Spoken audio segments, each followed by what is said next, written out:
In the unforgiving realm of poisons and petal schemes, the twin fangs of Zayla strike fear into the hearts of their enemies. But who are these deadly daughters, and what secrets do they hold? Join us as we unveil the truth behind the twin fangs and the scarred stranger. Episode 2, The Twin Fangs. The deadliest daughters, Syra and Miris, known as the Twin Fangs, were Zayla's sharpest weapons. Syra, the Fang of Silence, calculating, patient, a shadow with a dagger laced in quiet venom. Miris, the Fang of Fury, bold, unrestrained, a whirlwind of steel and poison whose rage left corpses in her wake. Their bond made them unstoppable. Where one faltered, the other struck.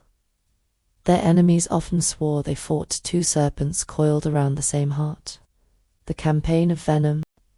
The serpent's path brought them against a mercenary band called the Iron Daughters, exiled warriors who scorned venom as cowardice and relied on raw steel and discipline. The clash was brutal. Miris stormed their lines, her fury breaking their formation. Syla moved unseen, silencing commanders before their orders could rally their troops. By nightfall, the Iron Daughters were broken. Miris took the head of their leader in a duel that left the earth soaked in blood. Syla had already poisoned their rations to ensure no survivors would linger.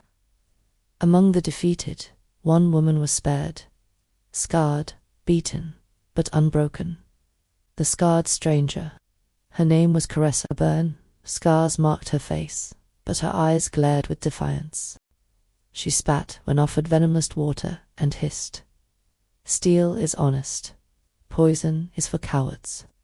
The serpents might have dismissed her as another prisoner, but in her satchel they found a tattered leather-bound journal.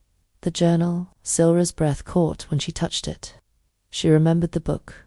It had once belonged to young Alira, years before she fled.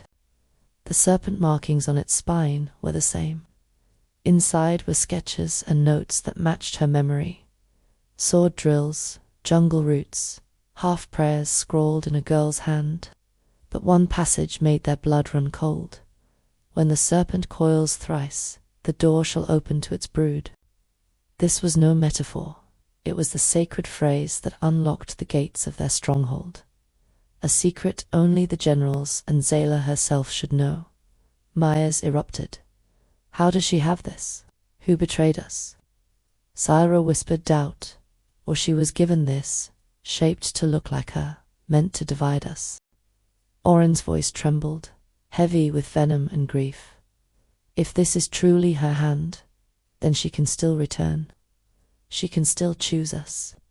The brood is not broken if she coils beside us once more. Caressa gave no explanation. Her silence pressed harder than any denial. Seeds of suspicion. The journal, the scars, the familiar fighting style. All of it pointed to a single, dangerous possibility. Myers snarled. It is her. She returns to mock us, using our own words. Syla whispered doubt. Or she was given this, shaped to look like her, meant to divide us. Oren clung to hope. If there is a chance, she can be brought back. She can still love me, love us. Caressa bowed her head, saying nothing. The generals argued above her, and in her silence their doubts festered. Oren's visits. At night, Oren came to her cell. His voice shook, torn between rage and longing. You could choose us. You could come back. The Serpent Queen gives second life to those who drink. Caressa's replies were few, often nothing at all. A look, a pause, a half-smile in the shadows. Never enough to be clear, always enough to leave Oren trembling with poisoned hope. The refusal, yet no matter what doubts or hopes she stirred, Caressa held to one truth. She would never use poison. She spat out venom-laced water. She refused venom-tipped blades. She mocked their faith. Venom is weakness, clothed as strength. This refusal gnawed at Oren most of all. If she truly was who he believed, how could she deny the gift that defined his life? The thorn in their side, Caressa became more than a prisoner. She became a fracture in their unity. To Myris, she was mockery demanding blood. To Silara, she was a question that robbed her of sleep. To Orin, she was a daughter who might yet be reclaimed, if only she would choose venom. Meanwhile, the hidden fang still struck from the shadows, reminding the serpents that their true enemy remained free. Two figures, one chained, one cloaked, tore at the brood's heart, and the generals could no longer tell where truth ended and lies began. Stay tuned for more thrilling tales from the world of poisons and petals. Will the truth of the scarred stranger be revealed? Will the bond between the twin fangs survive the test? Or will the hidden fang strike again, tearing the serpents apart?